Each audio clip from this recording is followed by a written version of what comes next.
Okay, right.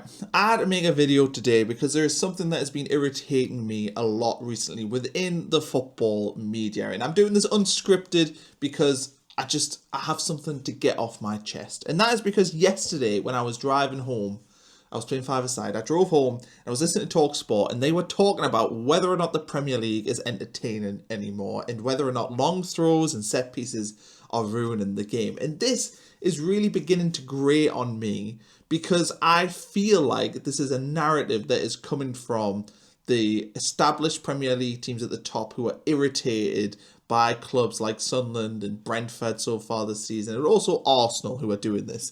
And they are all frustrated. We saw Enzo Maresca's comments in the week, and he was whinging on about long throws, and we saw him whinging about Sunderland changing their formations. And I think there is a rhetoric that is coming from these teams that it is boring to have people chucking in long balls, and it's boring that teams are focusing on set pieces, and it's boring that everyone isn't going away from home to places like Chelsea and trying to play into their hands. And this is really frustrating me as a fan of not just Sunderland, but a fan of Premier League in general, because they are talking about the fact that the Premier League is not entertaining. That's what they are getting at. I've heard Jason Cundy on TalkSport talk about this. He thinks the Premier League is not entertaining right now, and it's well behind where it was 10, 15 years ago. And I think that there is a lot of romanticism about this period of the Premier League 10, 15 years ago when Pep first come into the league. Because when Pep Guardiola came into the Premier League and everyone started playing the same way, passing it around the back four, slow, intricate build-up, they were all doing the same thing. Pep Guardiola's teams thrived in the Premier League because everyone was trying to play their way and they were the best at doing it. And it was boring. Watching Man City 8, 9 years ago when Pep first came in, I'm sorry to say it, was boring. They pass it round, they play through teams, it's clinical, it was very scientific, but fundamentally they just won a lot of games of football, and fair play to them, but watching them was not that interesting to me. And I watch the Premier League now, and to be honest, I watch football generally, and I love the anticipation at Brentford when they get a long throw, and the panic it throws into the opposition defenders. Because when Brentford get a long throw and they yuck the ball in the box, the opposition defenders struggle to defend it. And that to me is entertaining. I do not necessarily watch football because I want to see people playing it on the floor. I want to see contrasting styles. That's what I like. And maybe the argument is that too many teams are playing for set pieces and whatnot. But fundamentally, you are playing to win.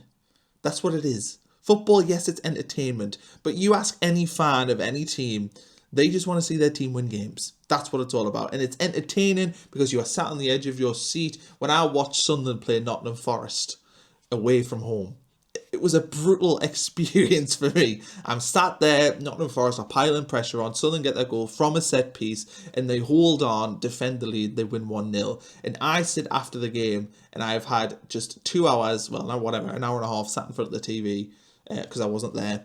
And, I was emotionally drained, I was mentally drained, much like if you watch a very good movie. I was just, I was engrossed by it, even though it wasn't the most pure game of football. It wasn't the most attacking.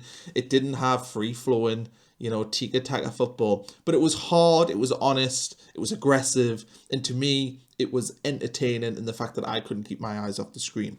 And I think why I'm so frustrated by this is that I've heard, particularly from the London media, and it's Chelsea in particular, and we've seen this, and I'm probably more attuned to this because Sunderland have obviously just beaten Chelsea. But Jason Cundy, and I'll go back to him, had said that Sunderland stuck all their men behind the ball against Chelsea just to play in a low block and frustrate them, and it's anti-football, is essentially the point he was making. Which clearly showed to me he didn't watch the game. Because if you watch the game, Sunderland didn't just sit 11 men behind the ball. Sunderland had threats on the break. And why would Sunderland go to Chelsea and allow them to play in the way that they want to play? That doesn't make any sense. And it's the same thing we see with, Liverpool. And, you see Arnie Slot and we see Jamie Carragher whinging about long throws and stuff. Why are we going to play to these teams' strengths? Why would a team in the Premier League go, well, do you know what? We should pay such respect to Chelsea that when we go to Stamford Bridge, we will allow them to play the way they want to play. We will allow their £250 million midfield and their £1 billion worth of talent play the way they want to play because they've spent that money and that's the only fair thing to do. And we should entertain the Stamford Bridge crowd and let them win 4-0. No, that's not our job. Our job as teams, when we get in the Premier League, or when anyone's in the Premier League, any team, any level, is to win the game. It's not about necessarily playing the prettiest football, but if you can win by playing the prettiest football, then do it. But if you can't win by playing the prettiest football, as we see with teams in the lower half of the Premier League, you have to do it another way. You have to find another way. And me personally, as a Sunderland fan, I love hard-working football. What I like watching is a team that is aggressive, a team that is fighting for every single ball, that is putting in hard tackles, that is winning balls in the air, that is a pain in the arse to play against. And that's what we are. And I enjoy watching that as a Sunderland fan. Which is why all the articles that are going on right now about long throws and over-reliance on set pieces and the Premier League has become a set-piece league, yada yada. It's the evolution of the game, because another team will come out in 2 or 3 years' time when Arsenal probably win the Premier League title this season and teams will begin to copy, even though they already are, Arsenal's style of winning. Another team will come along and change what that is. And another team, maybe it'll be Man City again. And maybe Pep Guardiola will reinvent his, late 2000s Barcelona style of play and go on to win everything in football playing that style, and everyone will start copying him. Maybe that's what will happen. But we have to accept as football fans that it evolves. And I feel like there's so much romanticism about football 10, 15 years ago, when to me, yes, we had fantastic players like Luis Suarez. That's one I've heard referenced. Luis Suarez wouldn't work in this day and age, but Luis Suarez would work in this day and age because he's a world-class player. And these world-class players will continue to work. There are still exciting players in the Premier League. There are still skillful players in the Premier League.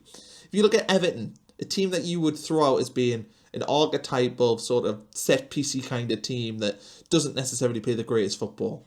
We've got Jack Grealish, who's one of the most exciting players to watch in the league. So, yes, there is still room for players like that, and top players will still find their way in the Premier League. That's just a fact. I mean, even if you look at Arsenal, you've got Eze. So we're talking about Arsenal being this, really functional set-piece team. They've still got players like Eberici Eze. They've still got players like Bukayo Saka, who are fantastic dribblers of the ball, who get you off your seat. So this rhetoric that is coming out right now, this poisonous rhetoric about football and how the Premier League isn't at the level that it was and it's not as entertaining anymore.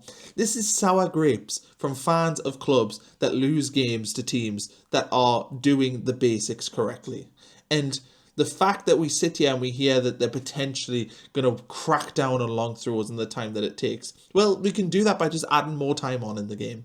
What does it necessarily achieve? Because often with the long throws, one of the reasons why they're delayed is because opposition defenders who don't know how to deal with it are pulling shirts in the box and the referee has to stop it. There's pushing and shoving in there and it's treated as a set piece. But I think that fundamentally it's the referee's job to add on the required time. So I think that we can look at it and say, the ball, it takes Sunderland 24 seconds to throw the ball back into play. That's a disgrace and we need to sort that out.